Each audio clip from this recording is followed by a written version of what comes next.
நீங்க இப்போ இருந்து 1000 வருஷத்துக்கு முன்னாடி டைம் டிராவல் பண்ணி சோழ நாட்டுக்குள்ள போய் இறங்குறீங்க. அந்த காலகட்டத்துல 30 நாள் நீங்க உயிரோட இருப்பீங்களா? டே 1 மக்கள் பேசுற தமிழ் கொஞ்சம் வேற மாதிரி இருக்கு, புரிஞ்சுக்க கஷ்டப்படுறீங்க. ஆனா போற வழியெல்லாம் தங்குறதுக்கு மண்டபமும் யார்கிட்ட கேட்டாலும் சாப்பாடு ஃப்ரீயாவே கிடைக்குது. ஆனா சாப்பாடு இப்போ இருக்கிற மாதிரி ஸ்பைசியா இல்ல, பட் ஹெல்தியா இருக்கு. டே 4 எங்க பார்த்தாலும் காலாமுக வீர சைவர்கள்னு சொல்லப்படுற அகோரிகள் நிறைய பேர் நாடு முழுக்க இருக்காங்க. தெரியாம கூட எனக்கு கடவுள் விஷ்ணுவை பிடிக்கும்னு சொல்லலாம், அவ்வளவுதான். டே 7 ஏதாவது வேலையில சேரலான்னு ட்ரை பண்றீங்க. ஆனா ப்ராப்ளமே அந்த காலகட்டத்துல ஒர்க்கிங் டெக்னிக் எதுவுமே உங்களுக்கு தெரியாது. டே 10 சோழர்களுக்கு நிறைய எதிரிகள் இருந்தாங்க. பல இடத்துல போர்கள் நடந்துகிட்டு இருந்தது. வீரர்கள் தேவைப்பட்டதால உங்களை ஆர்மியில ரெக்ரூட் பண்றாங்க. டே 14 காலையில 4 மணில இருந்து ஹெவி ட்ரைனிங் ஸ்டார்ட் ஆகுது. மதியம் ஃப்ரீ டைம்ல கூட பக்கத்துல இருக்கிற ஏரியை சுத்தப்படுத்துற வேலையை கொடுக்கறாங்க. டே 30 ஃபைனலி இலங்கையில நடக்கிற போருக்கு வீரர்கள் தேவைப்படுறதால உங்க படைப்பிரிவு அங்க அனுப்ப போறாங்க.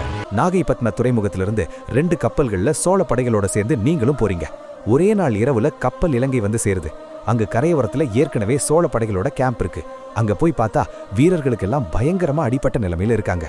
காரணம், கடைசியா நடந்த போர்ல சோழ படைகள் தோல்வி அடைஞ்சிருந்தது. ஏன்னா இலங்கையோட சூழ்நிலை வேற மாதிரி இருந்தது. காடுகள் சார்ந்த இடம். இலங்கை படைகள் நேருக்கு நேர் நின்று மோதுறதில்ல. ஜங்கிள் வார்ஃபேர்ங்கிறது சோழ படைகளுக்கு புதுசா இருந்தது. அதனால முதல்ல அனுப்பின படைகள் தோல்வி அடைஞ்சதால 2வது உங்க யூனிட்டை அங்க அனுப்பியிருக்காங்க. இப்போ முதல் நாள் இரவு நீங்க கேம்ப்ல படுத்து தூங்கிட்டு இருக்கீங்க. அப்போ திடீர்னு சங்கு சத்தம் கேக்குது. இது ட்ரைனிங் இல்ல, ரியல் வார். இருட்டுல அம்புகள் பறக்குது. உங்க பக்கத்துல இருந்த வீரன் ஒரே நொடியில கீழே விழுறான். பயங்கரமான சண்டை நடக்குது. ஆனா எப்படியோ கஷ்டப்பட்டு எல்லாரும் சேர்ந்து சண்டை போட்டு அவங்கள விரட்டிட்டீங்க. ஆனா இது வெறும் ஸ்டார்டிங் தான்.